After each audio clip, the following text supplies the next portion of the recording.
floor to the permanent representative of Syria, Dr. Bashar al-Jafari. Thank you so much, my dear colleague. First of all, let me thank the permanent delegations of the Russian Federation and the Republic of Kazakhstan for holding this important session at a time when the whole world is witnessing the dire situation of children trapped in areas controlled by terrorist organizations, proxy militias, or illegal entities. I also thank Mrs.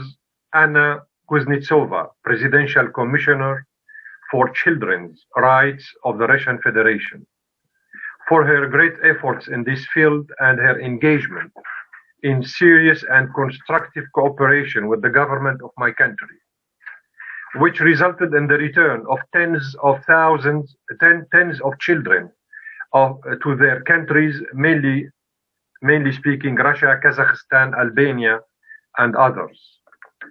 Mr. President, terrorism is considered one of the most dangerous scourges that afflict any state and society.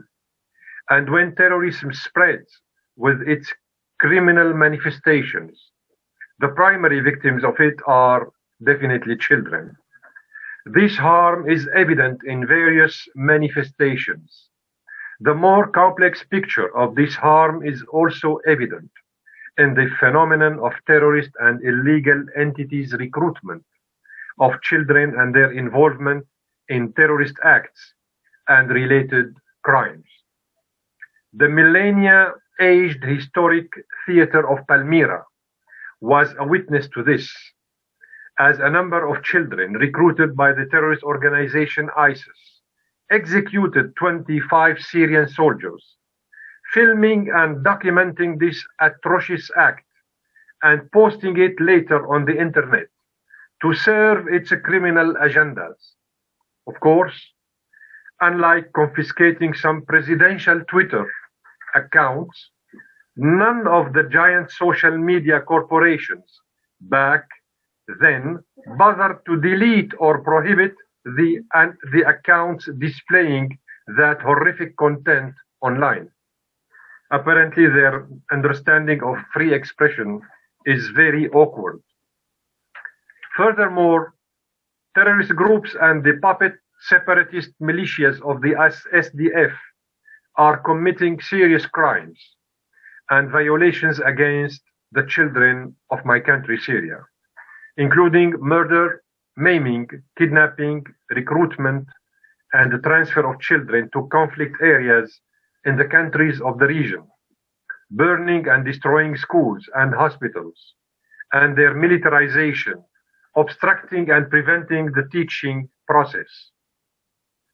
That is why we are surprised that the conditions of children in Syria are addressed outside their real context and ignore the root causes of the grave violations that the children of Syria suffer, especially terrorism, aggression, foreign occupation, and unilateral coercive measures imposed by countries such as the United States and the European Union. What makes matters worse is that certain countries refuse to take back their citizens, including the women and the children of ISIS terrorist fighters.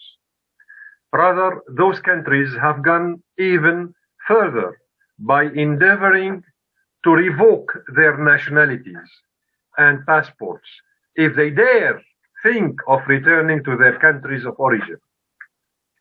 The government of the Syrian Arab Republic reiterates its condemnation and categorical rejection of the signing of the Special Representative of the Secretary General for Children and Armed Conflicts of the so-called June 2019 Action Plan with the so-called Syrian Democratic Forces, which is an armed separatist militia supported by the American occupation forces in the northeast of my country.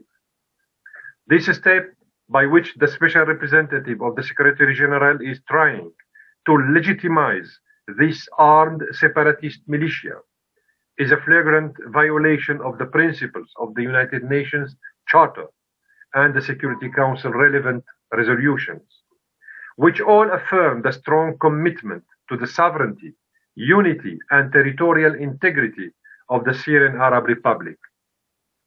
The Special Representative's signature of the above called plan and her continued promotion of it confirms her biased stance about the situation in my country, Syria, and undermines any opportunity for cooperation with her mandate. Mr. President, the only legal way for states to take back their citizens of children of terrorist organizations, including those in Al-Hol camp and other camps and detention centers controlled by the separatist IDS militia, the agents of the American occupation, is through cooperation and coordination with the government of my country and through official channels. We have recently witnessed the tragic death of several children when trying to smuggle them in a water tank from Al-Hol camp as a prelude to smuggling them abroad. We have also witnessed a number of delegations of Western countries such as US, Canada, Belgium, France, Sweden, Austria, and recently Catalonia, and others, illegally sneaking across our borders with neighboring countries to the regions of northeastern Syria without prior coordination with the government of the Syrian Arab Republic, or obtaining its approval, or the duly necessary entry visas. My government sent 2 official letters in this regard on June 27th to the President of the Security Council and the Secretary General of the United Nations.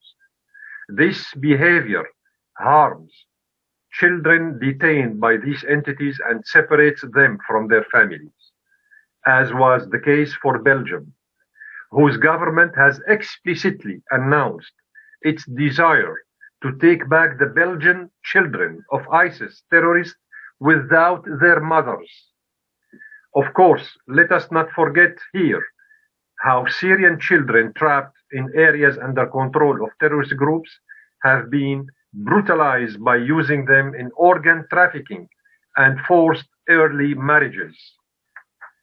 Finally, Syrian state institutions, including the Ministry of Social Affairs and Labor, are making enormous efforts, despite considerable pressure, to protect and care for the group of children found in areas liberated from terrorism or who have reached the custody of state institutions. I thank you, Mr. President. Thank you.